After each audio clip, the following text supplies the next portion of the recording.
Bonjour à tous, alors nouvelle vidéo pour vous montrer mes lectures du mois de novembre. Voilà, j'ai quelques jours de retard et bon, aussi j'ai fait plus, j'ai essayé de, voilà, si je bafouille dès le début, je vais pas réussir, mais j'ai essayé de tourner cette vidéo plusieurs fois, mais j'avais l'impression de m'embrouiller pas mal dans ce que je voulais dire et voilà, de pas réussir à être pertinent dans dans ce que je disais. Donc voilà, j'espère que cet essai-là sera le bon. Mais bref, je vais pas trop perdre de temps dans l'intro. Donc, on a d'abord Sarah Fosden, tome 1 à 17. Donc, Sarah Fosden, je voulais un peu résumer un peu dans le détail. Je crois qu'il y a 2 vidéos de ça, du coup, je vais pas trop revenir dessus. Mais en gros, si je dois dire en 2 mots, les thèmes de base, on va dire vampire et post-apocalyptique. Voilà, si je vais pas revenir encore sur le résumé, parce que sinon la vidéo va faire 2 heures. Mais bon, sinon, j'ai beaucoup aimé. Ouais, moi, bon, ça c'est pas très important à montrer, mais il y a une petite image comme ça en couleur au début de chaque chapitre, enfin au début de chaque tome, et qui sont tirées d'images de début de chapitre. Voilà, je me suis un peu embrouillé. Et j'aime beaucoup, ouais, c'est vraiment un manga que j'aime beaucoup. J'ai beaucoup aimé le redécouvrir et découvrir la suite que j'avais pas lu. Et ouais, c'est vraiment cool. Ouais, moi, j'aime beaucoup. Et je peux pas trop en dire sur ce qui se passe, même sur les thèmes un peu abordés, parce que il y a beaucoup de choses qu'on découvre petit à petit. Et il y a encore beaucoup de choses que je dois découvrir, enfin que je vais découvrir, même dans le tome 18-19 que j'ai déjà. Et ouais, j'aime beaucoup. Si jamais il y a un animé où il y a 2 saisons, et voilà, et il y a la saison 2 finit vers le tome 11, je crois que j'avais regardé. Et ouais, ouais l'animé est bien. Enfin, j'avais bien aimé la saison 1 et enfin la saison 2, j'allais dire tome 2. Ouf, ça va pas mieux moi. Donc, mieux que les autres essais, j'entends. Enfin, bon, j'en ai pas fait 50 non plus, mais bref. La saison 2, j'ai vu des extraits et elle avait l'air fidèle au manga. Donc voilà, vous pouvez, si vous préférez découvrir en animé, voilà. Je vous le recommande vraiment, j'aime beaucoup. Si vous aimez les choses de vampires comme ça, moi j'aime bien. Ouais. Après, parlons de vampires, ouais, plus ou moins. Nosferatu, tome 1. Bon, vous pouvez voir pour public averti. Ah, même si Sarah Fosden, des fois, il est assez violent. Hein. Enfin, ouais, donc, disons, je peux pas trop en dire. Non, je veux pas dire ça. Mais bref. Bon, je vous mets le résumé. Je sais pas trop comment en parler sans spoil, parce que enfin, les choses que je voudrais dire, ça faudrait, enfin, ça, ça voudrait dire du coup spoiler ce qui se passe dans ce tome 1 et j'ai pas vraiment envie de ça. Et sinon, ce que j'en ai pensé, c'était sympa, ouais, même si je trouve que vers la fin du tome, enfin, moi j'ai senti que ça allait pas être une série longue et que ça risquait d'être un peu court. Voilà, je vais pas trop en dire parce que, voilà, parce que sinon ça va spoiler, voilà. Mais j'ai bien aimé, mais j'attends de voir la suite et du coup la fin pour vraiment me prononcer. Bref, après on a Luminous Blue tome 2. Bon, hein, je vous mets le résumé, mais en gros c'est un Yuri sur la photographie. Je sais pas comment mieux résumer ça sans entrer dans les détails. Ouais. Du coup, Yuri c'est une histoire d'amour entre filles. Enfin voilà. Ouais. C'est autour de ça. Et ce que j'en ai pensé, c'est mignon, j'aime bien les dessins, c'est assez doux, mais je trouve ça va vite. Enfin, je sens vraiment que c'est fini en 2 tomes et que je sais pas comment dire ça sans spoiler. Ouais, je sais pas si je vais le dire. Mais vraiment, je sens que ça va très vite. Et oui, c'est cool. Là, cette image, je l'aime beaucoup.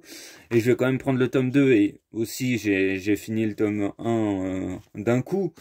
Donc, ça m'a pas vraiment déplu. Mais, je sais pas, c'est beaucoup trop court, je trouve. Ouais. Ouais. Je vais pas trop en dire parce que sinon ça va spoiler, mais comme c'est cool. Parce que, par exemple, en Yuri, que j'ai beaucoup plus aimé, c'est Kazé-san. Kazé-san, et après il y a un sous-titre, je crois que le premier c'est Les Belles de Jour, après enfin il y en a plein, enfin il y a un sous-titre par tome, et je trouve Kazé-san ça prend plus son temps. Ça, bon, après, c'est pas vraiment le même sujet. Enfin, ouais, c'est un peu différent, mais disons que, je sais pas, vu que c'est un Yuri tous les deux, je sais pas, je trouve que ça prend plus son temps pour Insta, vu que c'est un peu aussi tranche de vie scolaire, voilà. Même si après, il y a des trucs autour qui diffèrent, mais disons, vu que c'est, ouais, vu que c'est tranche de vie, school life, voilà, on peut un peu les rapprocher, et je trouve, ouais, bon, après, Kazé-san, c'est en 5 tomes, du coup, ça prend plus son temps, et je trouve que c'est mieux. Mais bref, je veux pas forcément comparer comme ça, et sans entrer dans les détails, je peux pas trop en dire, mais ouais. Bref, après, on a Comme sur un nuage, tome 1. Bon, en gros, bon, je vous mets le résumé, mais c'est enfin, un adolescent, presque un adulte, vu que là, il a 17 ans, il arrive dans un nouveau lycée, et il remarque qu'un jeune, enfin, qu'un autre camarade, enfin, qu'un camarade de classe, un autre élève, si je m'embrouille dans mes formulations, c'est pas gagné, bref, un autre qui est mis à l'écart, et parce qu'il y a des rumeurs comme quoi il serait gay. Voilà, en gros. Et bon, après, je peux pas vraiment en dire plus, mais bon, ouais, j'ai bien aimé, mais je trouve comme enfin, disons, c'est pas vraiment le même ressenti, enfin, que sur Luminous Blue, mais je peux pas trop en dire parce que ça spoilerait. J'y ai réfléchi, voilà, et j'aurais deux trucs différents, enfin, un truc différent à dire sur les deux. Mais là aussi, je sens que c'est trop rapide et ouais, je sais pas. Et je sens presque, ça aurait pu être un one shot vu comment il est fait. Mais bref, je vais pas trop en dire. Et je crois, bon après, je crois que c'est juste moi que ça dérange parce que j'en ai entendu, enfin j'ai vu de très bonnes critiques sur ce manga. Donc c'est peut-être juste moi, peut-être que vous, ça vous plaira. Voilà, je suis assez mitigé sur ce tome 1 et ouais, je sais pas. Je pense que je vais prendre le tome 2 et 3 quand ils sortiront, mais donc c'est pas une priorité. Bref, je parle beaucoup trop, 7 minutes pour un 5 mangas, alors qu'il y en a bien plus que ça. Bref, après, on a A Safe New World, tome 1. Bon, le scénario de base est aussi assez simple. Je vous le mets, en gros, c'est un jeune homme, oui, un jeune homme, je dirais qu'il a 25, entre 20 et 25 ans, je dirais. Plus 25. Bref, qui se réveille dans un monde inconnu, on sait pas trop comment, on sait pas trop pourquoi, et voilà, il se réveille dans un monde de fantasy, héroïque fantasy un peu, enfin Moyen Âge, ouais, hein, ouais, plus ou moins, voilà, il se réveille sans pouvoir, oui, il a pas de pouvoir, des fois, enfin donc c'est un isekai, et je sais pas trop quoi dire de plus que ça sans entrer dans les détails, mais ouais, c'était sympa. Un bon premier tome, je trouve. J'ai pas grand chose à dire de plus dessus, mais ouais, c'était cool. Voilà. J'ai rien à ajouter de plus, et puis faut pas que la vidéo dure 2 heures, du coup, voilà. Après, on a Hiruma à l'école des démons. Ça, voilà, j'ai fait un résumé un peu détaillé, mais je crois que je me suis pas mal perdu dans des détails qui étaient pas pertinents à mettre dans un résumé. On va dire ça comme ça. Et bon, en gros, c'est un jeune adolescent, il a 14 ans, voilà, qui est vendu par ses parents à un démon et qui doit vivre en enfer parmi les démons et il doit aller à l'école tout en cachant son identité. Voilà, en gros, le speech de base. Et bon, après, c'est bien possible que vous en ayez entendu parler parce que l'anime, je crois qu'il a pas mal fait parler de lui, le manga aussi, je crois. Et ouais, moi j'aime beaucoup. C'est surtout axé sur l'humour. Enfin, c'est une série, ouais, sur une comédie surtout. Et ouais, j'ai beaucoup aimé, j'aime beaucoup. Surtout, il y a les choses qui se passent dans ce tome 2, je peux pas trop en dire, mais j'aime beaucoup. Et il y a une évolution du personnage qui est vraiment cool, je trouve. Ouais, donc, ouais, c'est vraiment cool. Et voilà, je peux pas trop en dire, mais et après j'ai lu le tome 3 déjà, mais bon, vu que je l'ai lu hier, c'est pas sur mes lectures du mois de novembre, mais bref. Hiruma, j'aime beaucoup, je vous le recommande. C'est une bonne comédie, je trouve. Et aussi, il y a quand même de l'action, il y a quand même tout cet aspect fantasy que moi, qui me plaît. Bref, après, on a Rendez-vous au crépuscule, tome 1. Donc, je vous mets le résumé. Je sais pas trop comment le résumer, autrement qu'avec ça. Du coup, je vous laisse ça. Ouais.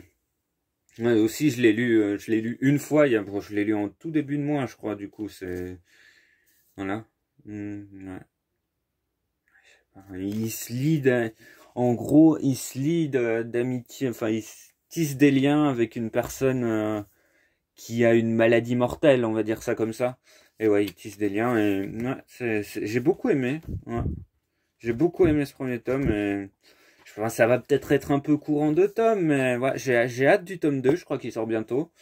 Mais ouais, c'est vraiment, j'ai vraiment bien aimé ce premier tome. Et ouais, voilà. Je sais pas.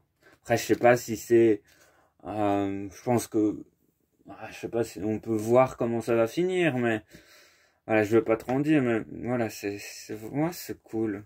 Ouais, c'est pas forcément. Ouais, moi j'aime bien. J'ai vraiment bien aimé ce premier tome. Ouais. Je pense que je le relirai. Je pense que je le relirai quand j'aurai le tome 2. Voilà. Je relirai les deux en un coup. Bref, quand même, j'ai l'impression. Ouais, j'ai l'impression encore que je m'en. Ouais, je crois que je m'en sors pas trop mal encore. Bref, après, on a Mauvaise Herbe, tome 1 et 2. Enfin, vous voyez, quand même, le format est assez spécifique. Enfin, après, c'est l'édition Les Arts Noirs, hein, qui fait des formats assez spéciaux. Et, bon, je vous mets le résumé quand même. Ouais, je sais pas ce que je peux dire.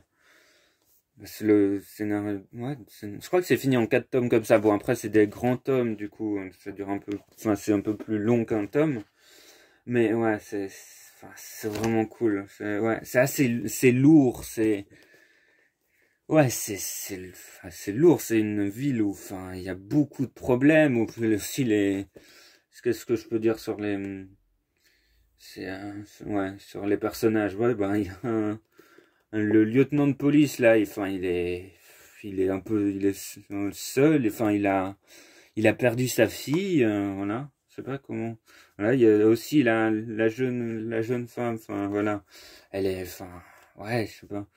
Fuyant les coups de sa mère abusive. Voilà, c'est une enfant battue enfin, qui est un peu paumée aussi. Et ouais, c'est bon, abordant de nombreuses questions contemporaines. Voilà. D'une ville où la solitude semble être le seul dénominateur commun entre les individus. Voilà, ça parle beaucoup de solitude. C'est dur, hein, c'est une œuvre, ouais. Et c'est aussi réaliste parce que, enfin, je vois très bien que c'est possible, ça, que ça arrive, ouais. Enfin, même aussi, ça peut tout à fait arriver. Et ouais, c'est une lecture assez lourde, mais que j'ai bien aimé aussi. À la fin du tome 2, ouais. La relation entre les deux personnages, elle est vraiment cool aussi. Et je peux pas trop en dire sans spoiler. Et j'ai l'impression de m'être beaucoup perdu dans ce résumé. Mais ouais, j'ai vraiment bien aimé. J'ai hâte d'avoir la suite.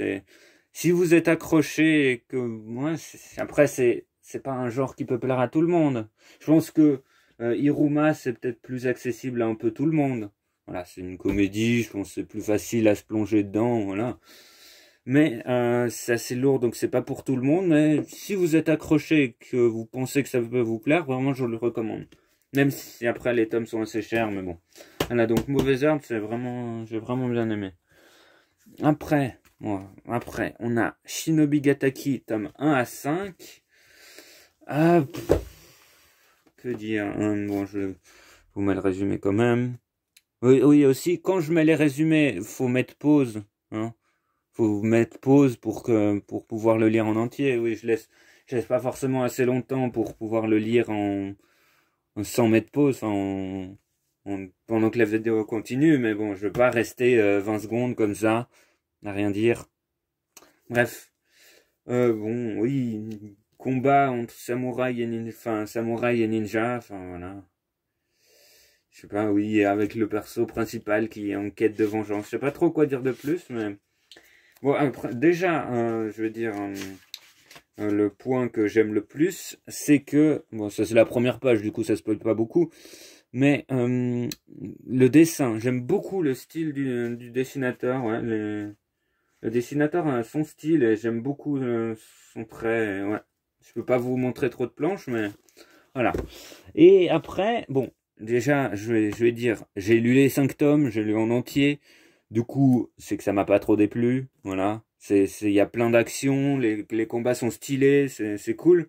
C'est juste que, ben, c'est assez court, en fait.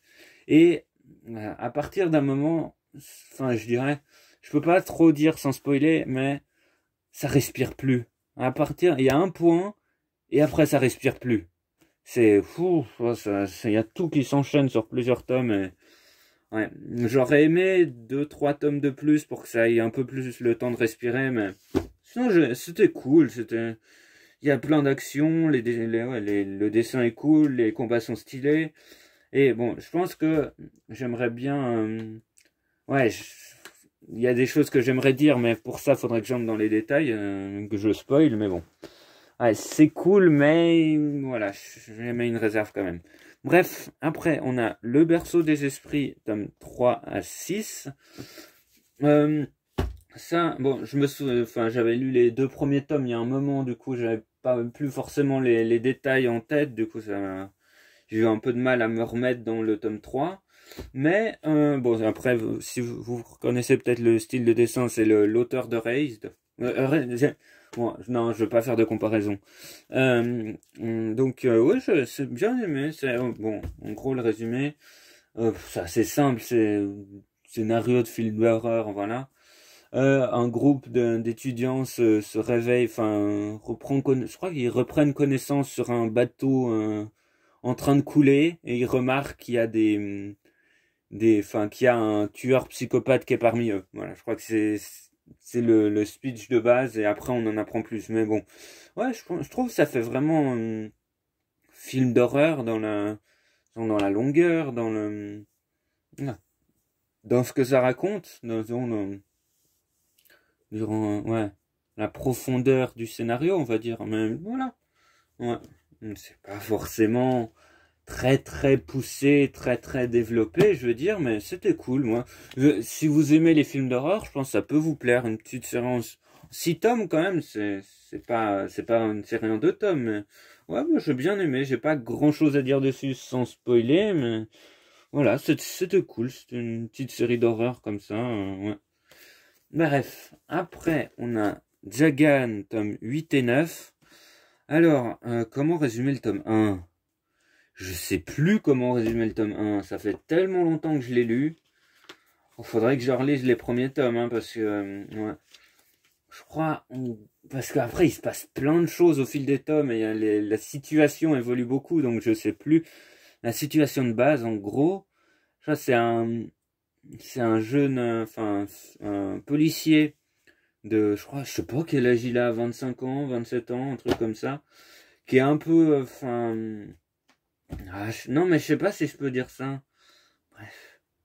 Ouais, bon, je pense que je peux. Ouais, je pense que je vais dire, même si ça spoil un peu le début, je sais plus.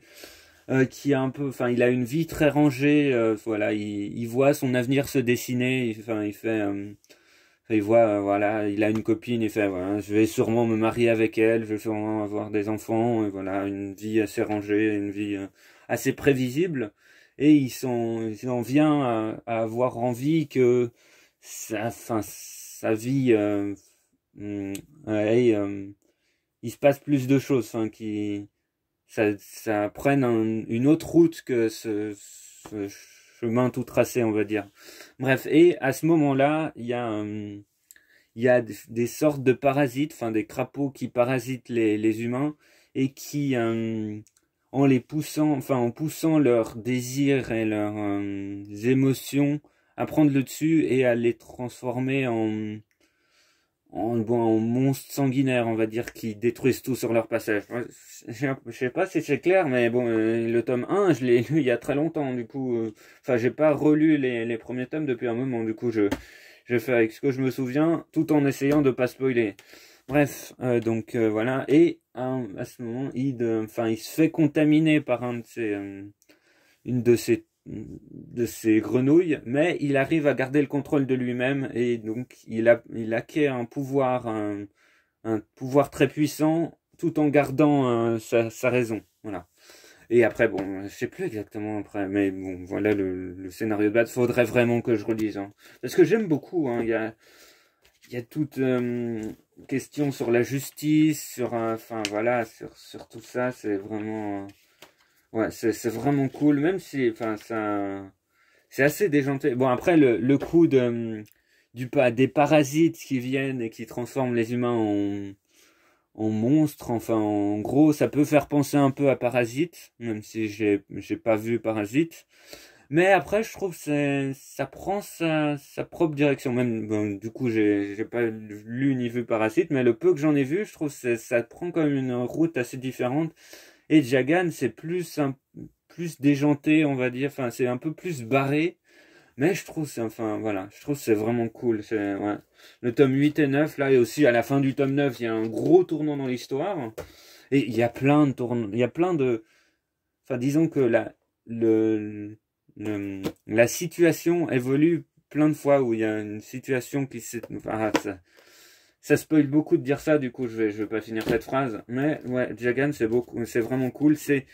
C'est pas pour tout le monde. Il y a beaucoup de scènes sexuelles, il y a beaucoup de violence, il y a beaucoup de, voilà.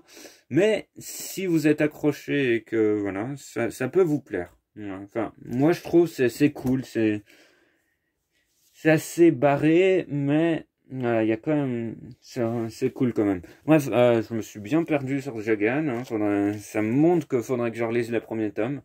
Bref, après, on a La Petite Faiseuse de Livres, tome 5, ça je l'ai résumé dans une de mes dernières vidéos, donc j'ai pas trop besoin de revenir dessus. Voilà. Alors, je sais pas ce que cette vidéo donnera, mais bon, je vais pas la refaire encore une fois, hein. J'ai fait assez d'essais et surtout j'ai déjà tourné 20 minutes, du coup ce sera celle-là la version finale. Bref, après vous allez me dire, je peux faire des montages, mais enfin ou retourner des prises et vous monter, mais je trouve ça, voilà, je trouve ça un pénible. Enfin, j'ai pas forcément envie de me donner, j'ai pas forcément envie de faire ça, voilà. Je trouve ça. Si je peux m'en passer, je vais m'en passer. Bref, je reprends sur le manga. Donc, La Petite Faiseuse de Livres, tome 5. Voilà, c'est oui, une passionnée de livres, en gros, si je dois dire en résumé. Une passionnée de livres qui se réveille dans un monde, enfin, qui est morte et qui se réincarne dans un monde moyenâgeux. Oh, il y a quand même la fantaisie, mais c'est très secondaire. Enfin, la magie est réservée vraiment à une élite, du coup, on n'en parle pas. Enfin, c'est pas principal dans le scénario. Du coup, enfin, elle, je me perds complètement mon cerveau. Il me dit que ça fait trop longtemps que je tourne. Bref, du coup, je vais essayer de faire vite. Et elle va essayer, enfin, et dans ce monde, les livres sont vraiment réservés à la haute noblesse. Voilà. Les livres sont vraiment hors d'accès et elle va essayer de pouvoir en avoir à nouveau. Voilà, en gros, c'est... Ah, et aussi, un truc comme un point important, surtout, bon, on le voit dans les tomes d'après, elle a une très faible constitution, vraiment un corps qui... Voilà. Après, on en apprend plus au fil des tomes, mais je vais pas trop en dire pour pas spoiler. Encore une fois, je pense que j'ai dit beaucoup de fois le mot spoiler. Bref. Donc, une petite faiseuse de livres, j'aime beaucoup, je peux pas trop vous dire, mais j'aime beaucoup. Aussi, les dessins, j'aime beaucoup. Je sais pas si je peux vous montrer. Non, je peux pas vous montrer grand chose. Mais j'aime beaucoup, ouais. Voilà. Je peux pas trop en dire, mais ouais, c'est vraiment cool, je vous le recommande. Il y a aussi un anime, je sais pas trop ce qu'il donne. Je crois que j'ai vu le premier épisode et je crois que ça suivait assez bien, mais bon. Donc, petite faiseuse de lit, j'aime beaucoup et j'ai hâte du tome 6. Bref, après, on a Blue Exorcist tome 2, ça je suis revenu aussi sur le résumé. Je vais pas trop m'attarder dessus, surtout que la vidéo est assez longue et que je me suis beaucoup embrouillé. Ouais, j'aime beaucoup redécouvrir ce manga, ouais, c'est cool, ouais. Voilà, j'ai pas grand chose à dire de plus, mais voilà, et quand même, plus je lis, plus je me rends compte que ben je m'en souviens bien.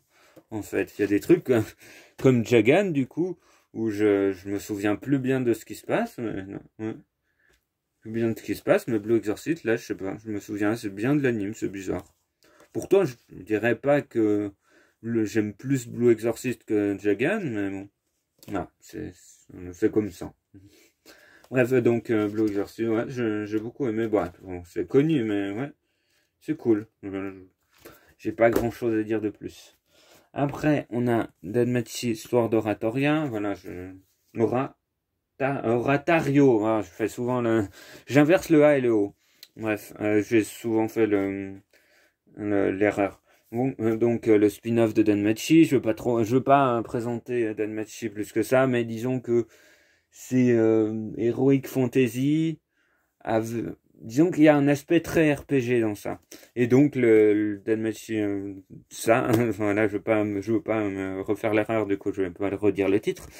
Donc c'est un spin-off qui suit ces personnages-là. Si vous avez vu parce que si vous avez lu ou vu, vous saurez de qui ça parle, voilà. Mais ouais, c'était cool. Il y a aussi une adaptation animée de ça. Le tome 1, je l'avais déjà lu, hein. Le tome 1 du manga. Et ouais, bon après c'est Danmachi, c'est quand même très connu, enfin c'est quand même bien connu je trouve parce qu'il y a il y a 3 saisons, la saison 3 est en train de sortir. Il y a la saison parallèle, il y a un film, voilà. Et puis il y a 9 tomes de la série principale, il y a 2 tomes de ce spin-off, ouais, il y a les romans aussi, ouais, c'est quand même assez connu. Bref. Donc ouais, le sort d'un Oratoria, j'aime beaucoup, enfin j'aime autant que le Danmachi, même si il y a un personnage que j'aime pas, enfin voilà, que j'ai du mal avec, du coup il y a certaines scènes que j'aime pas trop, mais sinon j'aime beaucoup, hein. J'aime beaucoup ce manga, je peux pas trop en parler, mais Danmachi j'aime beaucoup, et j'ai hâte du tome 3. Bref, oh, je me perds de plus en plus, c'est de pire en pire. Bon, après on a Jardin secret, tome 1. Ouais. Ah oui, tome 2.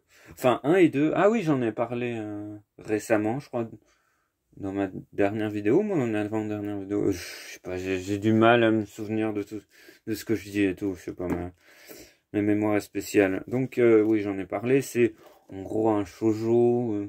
Enfin, il y a deux jeunes qui apprennent à se connaître. Enfin, voilà, qui apprennent à tisser des liens entre eux. Et voilà, c'est doux, c'est mignon. Moi, j'ai vraiment bien aimé ces 2 premiers tomes. Donc, ça change beaucoup d'un Shinobi Gataki, d'Anmachi, de Seraph of Zen. Bon, disons que ils ont tous, enfin, c'est tous des styles assez différents, quand j'y pense, ouais.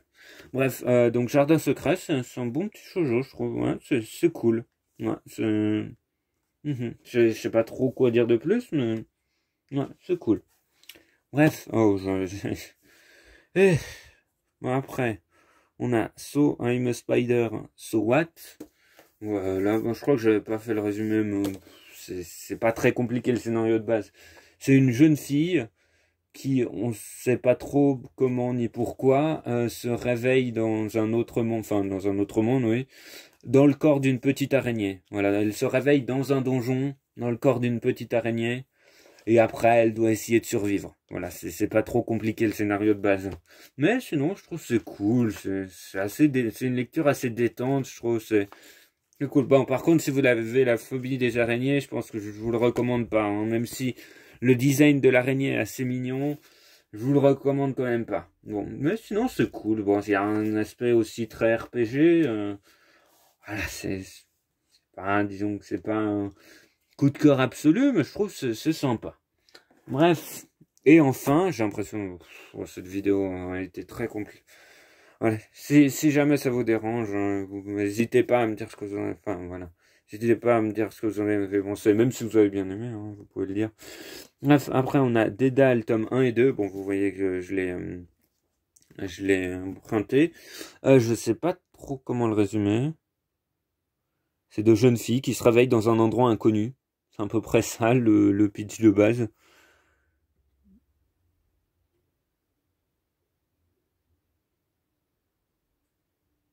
Voilà.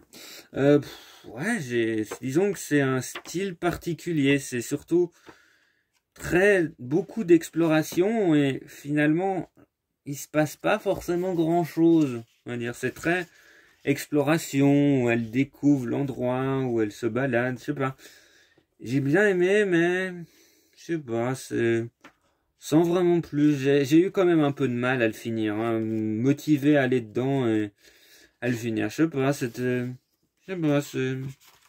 Mais je sais pas.